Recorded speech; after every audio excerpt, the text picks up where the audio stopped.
British war cinema goes deeper than just The Bridge on the River Kwai and Dunkirk. Veterans swear these forgotten gems capture combat with shocking authenticity that Hollywood blockbusters can't touch. Did you know one film used actual veterans as extras just 3 weeks after they returned from battle? Let's dive into the underappreciated masterpieces that veterans say deserve your immediate attention. Number 15. Ice Cold in Alex, 1958. This desert epic follows a ragtag group crossing the scorching North African wasteland in an ambulance while being hunted by Nazis.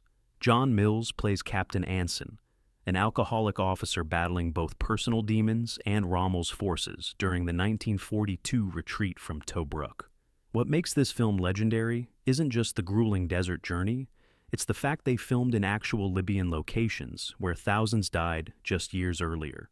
Director J. Lee Thompson insisted on authenticity, forcing the cast to endure 130-degree heat without air conditioning or modern comforts.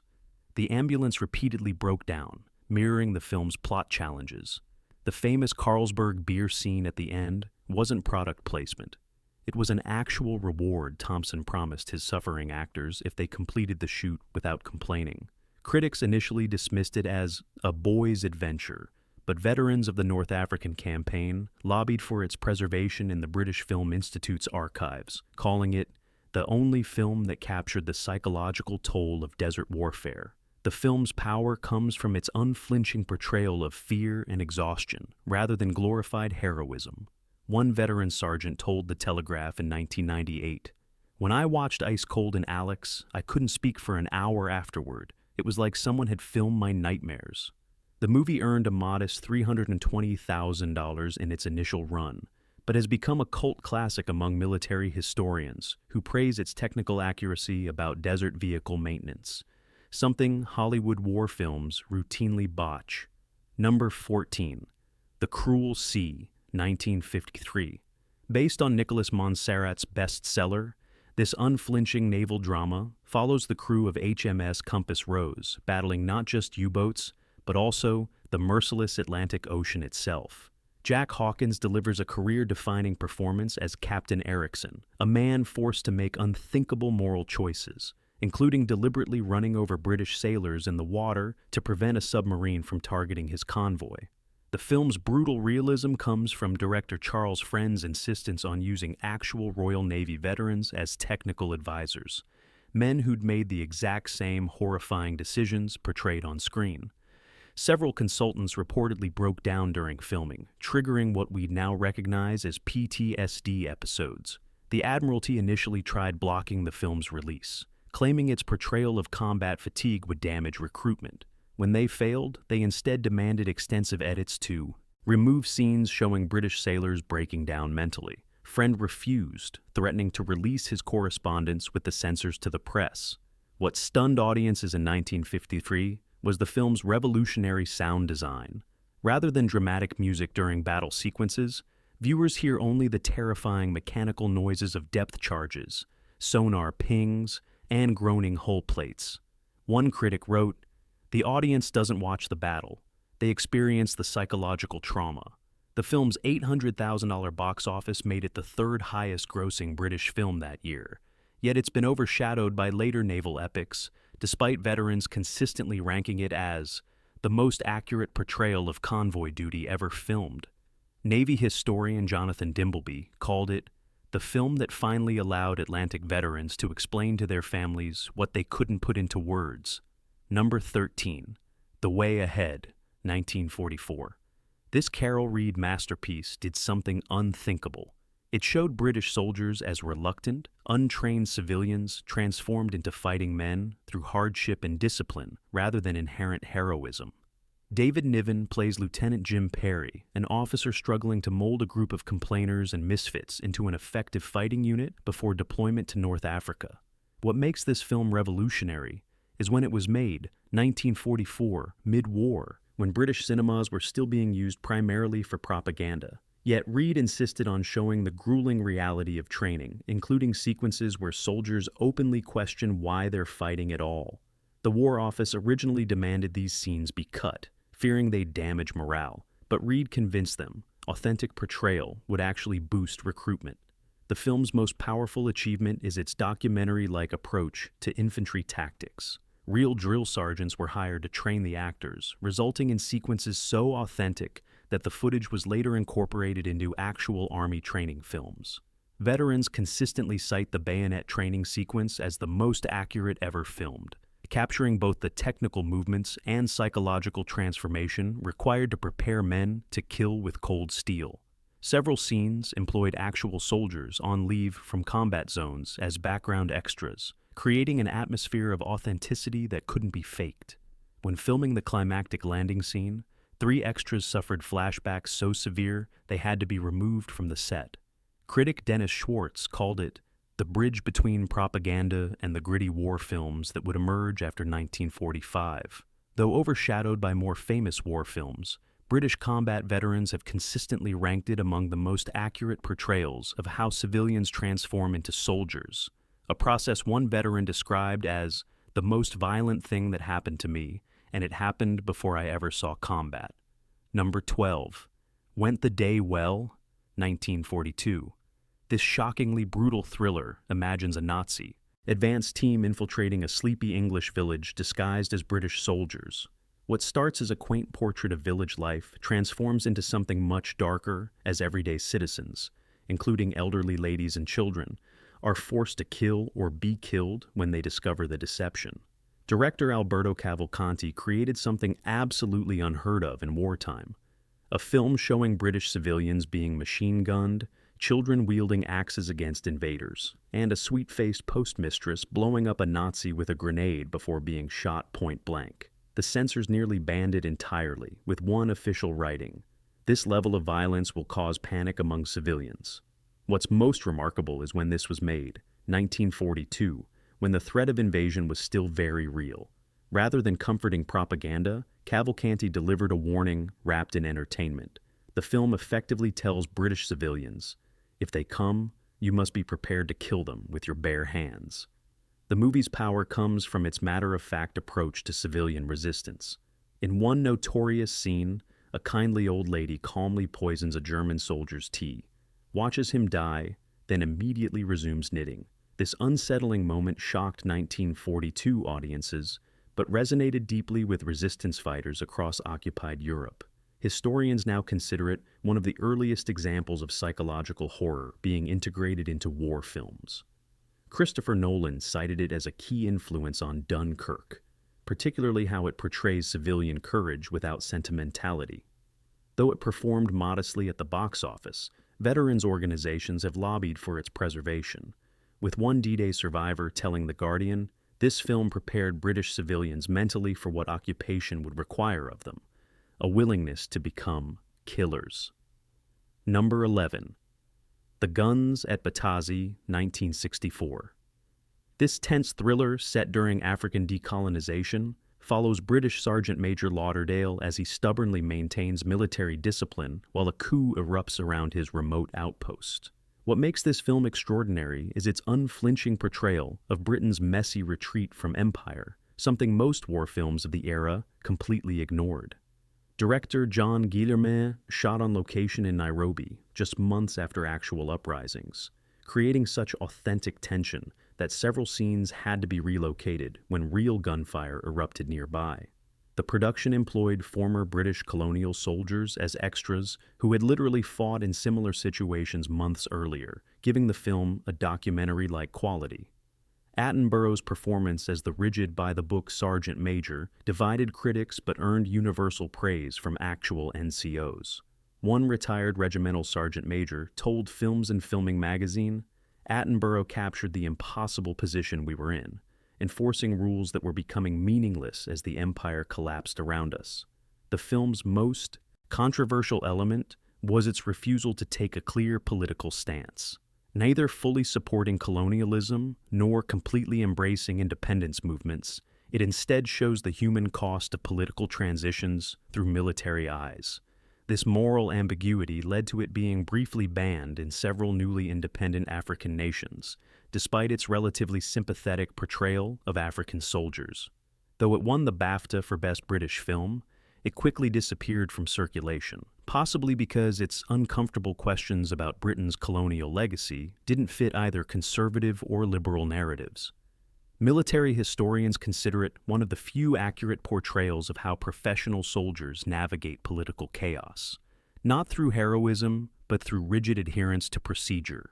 As one veteran told the BBC, this film shows what most war movies don't, that for most soldiers, the enemy isn't the other side. It's the breakdown of order itself. Number 10. Sea of Sand, 1958.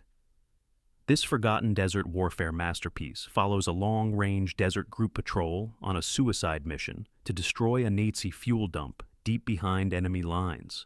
Richard Attenborough and John Gregson lead a small team across 400 miles of uncharted Sahara in specially modified jeeps, fighting not just Germans, but the desert itself. What separates this film from typical war adventures is director Guy Green's obsessive attention to technical detail. The patrol's navigation techniques, vehicle maintenance, and water rationing were so accurately portrayed that the film was later used in actual special forces training.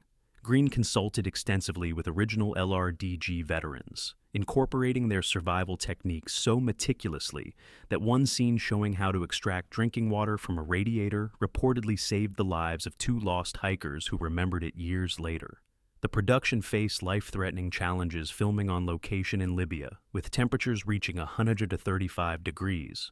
3 camera operators suffered heat stroke, and a storm destroyed much of the equipment, forcing the crew to improvise repairs exactly as the soldiers they were portraying would have done.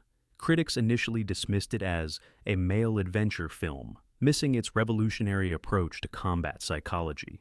Unlike most war films of the era, Sea of Sand shows highly trained soldiers experiencing fear, making mistakes, and questioning orders. Portrayals so realistic that several LRDG veterans reportedly walked out of the premiere, finding it too emotionally triggering.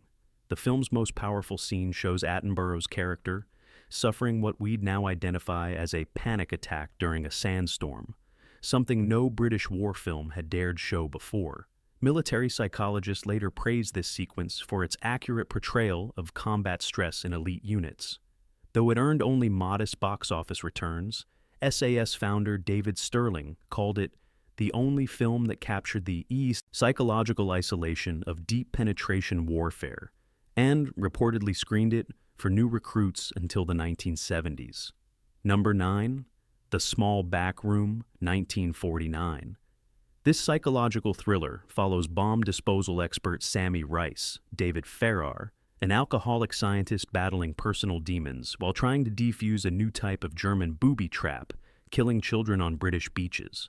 Powell and Pressburger created something revolutionary, a war film almost entirely about internal rather than external battles. What makes this film extraordinary is its unflinching portrayal of what we'd now call PTSD and substance abuse among technical specialists. Rice isn't a frontline hero, but a tormented expert with a prosthetic foot who self-medicates with whiskey. His struggle to overcome his addiction becomes intertwined with his effort to understand the bomb's mechanism, both puzzles that will destroy him if solved incorrectly. The film's bomb disposal sequences revolutionize tension in cinema. The final diffusing scene on a windswept beach uses almost no dialogue or music, just close-ups of hands, sweat, and ticking mechanisms. Hitchcock later acknowledged borrowing these techniques for his own thrillers. Actual explosive ordnance disposal veterans served as consultants, creating such technical authenticity that the film was temporarily classified by the War Office. Critics were baffled by the film's surrealist elements, particularly a nightmare sequence showing Rice battling a giant whiskey bottle. This expressionist approach to portraying addiction was decades ahead of its time. The film performed poorly at the box office, with one distributor complaining, "Audiences want war heroes, not war neurotics." The film's lasting impact comes from its revolutionary portrayal of the psychological cost of specialized warfare. Modern EOD teams still reference it, with one Iraq veteran telling The Times in 2010, "When people ask what bomb disposal feels like, I tell them to watch The Small Back Room. The technical details are dated, but the psychological pressure is exactly right." Christopher Nolan cited it as a key influence on the bomb diffusing sequences in Dunkirk, calling it the first film that understood tension comes from character, not countdown timers. Number 8. The Man Who Never Was, 1956. This espionage thriller depicts Operation Mincemeat, one of WIBT's most outlandish deceptions. British intelligence officers floating a corpse carrying fake invasion plans off the Spanish coast to mislead Nazi high command. Clifton Webb plays Ewan Montague, the naval officer who masterminded the bizarre scheme, creating an entire fictional identity for a dead body. What makes this film exceptional is that it was based on Montague's own memoir, yet several scenes were altered because the actual operation remained classified. This created the strange situation where the film's writer knew certain scenes were historically inaccurate, but couldn't say why. When those documents were declassified in the 1990s, historians discovered the real operation was even more outlandish than the film version. Director Ronald Neame insisted on clinical realism for the morgue sequences where the body is prepared, creating controversy with censors who considered it too morbid. These scenes were shot with actual medical professionals using real medical equipment, creating such authentic detail that several audience members reportedly fainted during early screenings. The film's most powerful element is its ethical complexity, showing British officers essentially desecrating a corpse and fabricating an entire life for propaganda purposes. This moral ambiguity was revolutionary for 1950s war films, which typically portrayed Allied forces in purely heroic terms. One intelligence veteran told the Sunday Times, "This film captured something essential about intelligence work that most spy thrillers miss, that it's often morally uncomfortable people doing questionable things for justifiable reasons." Though modestly successful at the box office, the film has become required viewing at intelligence agencies worldwide. CIA historian David Robarge called it the first film to accurately portray the bureaucratic and ethical complexities of deception operations. When the full Operation Mincemeat files were declassified, intelligence officers were stunned to discover how accurate the film had been, despite working with incomplete information. A testament to Montague's careful guidance of the production within the constraints of official secrecy. Number 7. The Battle of the River Plate, 1956. Powell and Pressburger's naval epic recreates the first British naval victory of WT, the pursuit and destruction of the German pocket battleship Graf Spee by smaller British cruisers. What distinguishes this film is its revolutionary balanced portrayal of combatants on both sides, showing German Captain Langsdorff as an honorable officer rather than a villain. The production achieved unprecedented authenticity by filming aboard the actual warships involved in the battle. The HMS Ajax, Exeter, and Cumberland all played themselves, with real crew members serving as extras just 11 years after the actual combat. This created uncanny moments during filming, when sailors found themselves reenacting battles on the same deck where they had fought for real. Most remarkably, the filmmakers persuaded the U.S. Navy to loan them the USS Salem to stand in for the scuttled Graf Spee, the first time an American warship had ever portrayed a German vessel. This required diplomatic negotiation at the highest levels and created controversy in American newspapers. The film's most powerful achievement is its unsentimental portrayal of naval warfare as primarily a tactical chess match rather than an emotional crusade. Naval historians consistently praise its accurate portrayal of command decisions, communication procedures, and damage control. Technical elements most war films ignore. One scene showing sailors calmly having tea while shells explode nearby was initially criticized as British stereotyping until veterans confirmed this was exactly what happened. Though successful at the box office, the film has been overshadowed by more dramatic naval epics, despite Admiral Sir Henry Leach, First Sea Lord during the Falklands War, citing it as the most accurate portrayal of naval command decision-making ever filmed.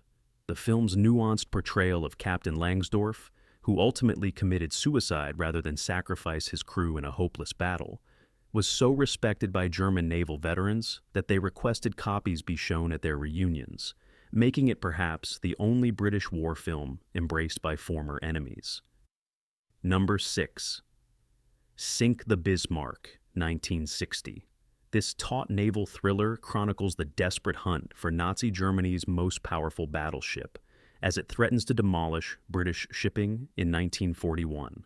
Kenneth Moore plays Captain Jonathan Shepard, the emotionally detached intelligence officer coordinating the massive naval operation from an underground war room. Director Lewis Gilbert made the revolutionary decision to structure the film like a documentary rather than a traditional naval adventure, with actual wartime newsreel footage seamlessly integrated with staged scenes. This approach was so effective that for decades, historians mistakenly used clips from the film, believing they were authentic combat footage. The production achieved unprecedented technical accuracy by working directly with the Admiralty and veterans of the actual hunt. The operations room was recreated so precisely that several visiting naval officers reportedly began instinctively giving orders during filming. The elaborate model work for battle scenes established new standards for special effects, with miniature ships constructed with functioning gun turrets and internal lighting. What truly distinguishes this film is its unsentimental portrayal of naval warfare as primarily an intellectual rather than physical challenge. Unlike most war films of the era, the heroes spend more time analyzing intelligence and calculating fuel consumption than engaged in heroic action. Naval historians praise its realistic portrayal of command limitations, showing how officers make life or death decisions with incomplete information and technical constraints. The film's most controversial element was its portrayal of German Admiral Lütjens as fanatically loyal to Hitler, a characterization survivors from the Bismarck later disputed. This historical inaccuracy sparked debate among veterans groups, but didn't diminish the film's popularity with naval audiences. One Royal Navy veteran told Naval History magazine, "Despite that one flaw, it's the only film that captures the true nature of naval operations, that they are conducted primarily with wireless signals, plotting tables, and chronometers rather than heroic speeches." Number 5. Waterloo Road, 1945. This gritty home-front drama follows a British soldier who goes AWOL after hearing rumors his wife is having an affair with a local gangster during the Blitz. Director Sidney Gilliat created something extraordinary, a war film that shows the psychological strain on families rather than frontline heroics. What makes this film revolutionary is its unflinching portrayal of the moral complexities of wartime London, showing desertion, infidelity, and profiteering alongside civilian courage. The film was so controversial upon release that several military officials attempted to have it banned, claiming it would encourage desertion by showing a sympathetic AWOL soldier as its protagonist. The production achieved remarkable authenticity by filming in actual bomb-damaged London locations, sometimes just days after German attacks. Several scenes had to be reshot when buildings used as backdrops were destroyed in air raids before filming completed. The cast and crew experienced genuine air raids during production, giving their performances a raw immediacy rarely captured on film. Stuart Granger's nuanced portrayal of Jim Coulter, the desperate husband, challenged wartime notions of military duty by suggesting family loyalty might sometimes trump patriotism. This moral ambiguity was unprecedented in British cinema of the period. One scene showing civilians using an air raid as cover for looting was considered so damaging to morale that Churchill personally requested its removal. But Gilliat refused. Though modestly successful upon release, the film has been championed by veterans organizations as one of the few accurate portrayals of the psychological pressures facing military families. Home Office archives declassified in the 1990s revealed that AWOL rates in London matched exactly the pattern depicted in the film, with dramatic spikes following major bombing campaigns. Suggesting Gilliat had captured a social reality officials were reluctant to acknowledge publicly. Military historian Richard Holmes called it, "The film that understood the war wasn't just fought at the front. It was fought in the minds and marriages of every family separated by conflict." Number 4. They Made Me a Fugitive, 1947. This noir thriller follows Clem Morgan, Trevor Howard, an RAF veteran drawn into London's flourishing black market after struggling to readjust to civilian life. When he refuses to deal in narcotics, his gangster boss frames him for murder, forcing him to escape prison and clear his name. What makes this film extraordinary is its unflinching portrayal of veteran reintegration problems, showing a decorated pilot reduced to criminality through a combination of psychological trauma and limited opportunities. Director Alberto Cavalcanti created something unheard of in post-war British cinema, a film suggesting the country was failing its returning heroes rather than celebrating them. The film's dark vision of post-war Britain. It was so controversial that several cinema chains refused to screen it, with one owner telling Variety, "This film makes it seem like we fought the wrong enemy." Veterans organizations were divided, with some condemning its portrayal of a criminal ex-serviceman, while others praised its honest depiction of adjustment difficulties. Trevor Howard, himself a recently discharged RAF officer, though his claims of combat experience were later disputed, brought unsettling authenticity to the role. His portrayal of barely contained rage and disillusionment resonated so strongly with ex-servicemen that several wrote to Howard personally thanking him for telling the truth about coming home. The film's most shocking element was its graphic violence, unusual for British cinema of the era. A scene where a woman is beaten by a gangster was initially cut by censors but restored after Cavalcanti argued it represented the real conditions facing women in crime-ridden post-war neighborhoods. Though commercially unsuccessful upon release, the film gained recognition in the 1970s when crime statistics revealed the actual extent of veteran involvement in post-war criminal enterprises. Criminologist Martin Parker called it accidentally prophetic. It portrayed a social problem officials wouldn't acknowledge for decades. Christopher Nolan cited it as inspiration for the dark homecoming elements in Dunkirk, noting, "It was the first film brave enough to suggest victory didn't automatically mean happy endings for those who fought." Number 3. The Way to the Stars, 1945. This emotionally complex drama follows life at a British air base as it transitions from RAF to USAAF control, focusing on the relationships between pilots and the nearby villagers awaiting their return, or news of their deaths. What distinguishes this film is its revolutionary restraint, showing the psychological toll of bombing raids through reaction shots and empty chairs rather than combat spectacle. Director Anthony Asquith, working from Terence Rattigan's screenplay, created something revolutionary by focusing almost entirely on the moments before takeoff and after landing, the endless waiting that constituted most of a bomber crew's life. The film's power comes from what it doesn't show, with deaths occurring off-screen and grief conveyed through subtle gestures rather than dramatic breakdowns. The production achieved unprecedented authenticity by filming at an operational RAF base during active service. Real bomber crews appear as extras, some of whom did not survive to see the film's release. This created an atmosphere of genuine tension on set, with actors reporting they could barely distinguish between the professional performances and real anxiety they observed in actual airmen. What made the film controversial was its balanced portrayal of British and American flyers, showing cultural tensions alongside mutual respect. Some politicians objected to scenes suggesting friction between allies, while others complained about the film's understated portrayal of combat deaths. One MP reportedly complained, "This film shows our boys dying with barely a mention. Where is the heroism?" The film's lasting impact comes from its realistic portrayal of grief on the home front. The character of the hotel proprietress, who stoically adds and removes photographs of pilots from her wall, became an iconic representation of civilian resilience. John Mills later said, "That small scene with the photographs showed the true face of war more honestly than any battle sequence." Though moderately successful at the box office, the film has been consistently championed by Air Force veterans as the most accurate portrayal of Bomber Command psychology. Air Chief Marshal Sir Arthur Harris, controversial head of Bomber Command, reportedly called it, "The only film that understood waiting is the hardest part of war." Modern critics recognize it as a key influence on films like Dunkirk, which similarly emphasizes the psychological rather than spectacular elements of combat. Number 2. The Dam Busters, 1955. This iconic tale of ingenuity follows the development and deployment of Barnes-Wallace's revolutionary bouncing bomb, designed to destroy German dams and cripple industrial production. Richard Todd plays Wing Commander Guy Gibson, leading the specially formed 617 Squadron on one of the war's most technically challenging missions. What makes this film extraordinary is its meticulous attention to scientific and operational detail.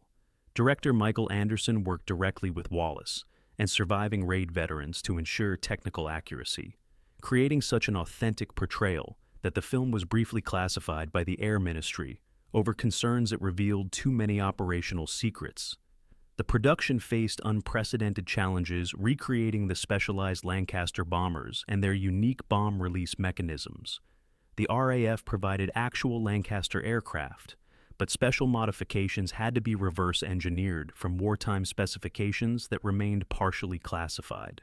Special effects supervisor Gilbert Taylor invented new techniques to create the distinctive bomb bouncing effect, establishing standards for miniature work that influenced special effects for decades. The film's most powerful element is its unsentimentalized portrayal of the human cost of innovation.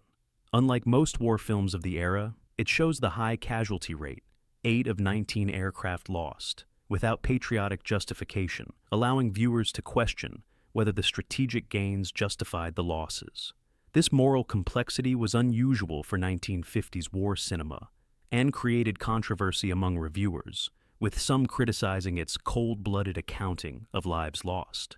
Though highly successful upon release, modern viewers are often troubled by the squadron's black Labrador mascot being named a racial slur, an historical accuracy that has complicated the film's legacy despite its technical achievements. The film's influence on cinema extends beyond war films, with George Lucas specifically citing the dam raid briefing and attack sequences as direct inspiration for the Death Star briefing and trench run in Star Wars. Number 1. Overlord, 1975. This haunting experimental film follows a young recruit's journey from draft notice to D-Day through a dreamlike combination of fictional scenes and actual archival footage. Director Stuart Cooper created something utterly unique, a war film that feels like both documentary and nightmare, capturing the psychological experience of being an individual swept up in history's largest military operation. What makes this film extraordinary is Cooper's unprecedented access to the Imperial War Museum's archives. Granted permission to use previously restricted combat footage, Cooper and cinematographer John Alcott, Kubrick's frequent collaborator, carefully matched their fictional scenes to archival material using vintage lenses and filming techniques. This created seamless transitions between the personal story and historical record. The production maintained radical authenticity by using actual military equipment and locations. The tank sequences employed still operational Churchill tanks with veteran operators, while battle training was filmed during actual military exercises. Most remarkably, lead actor Brian Sterner underwent the same basic training as 1940s recruits, living in period conditions for weeks before filming began.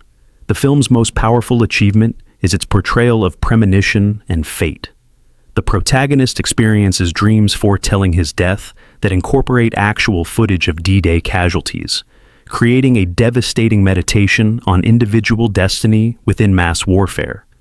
This approach was so psychologically unsettling that several veterans walked out of early screenings, finding it too accurate a portrayal of pre-invasion dread.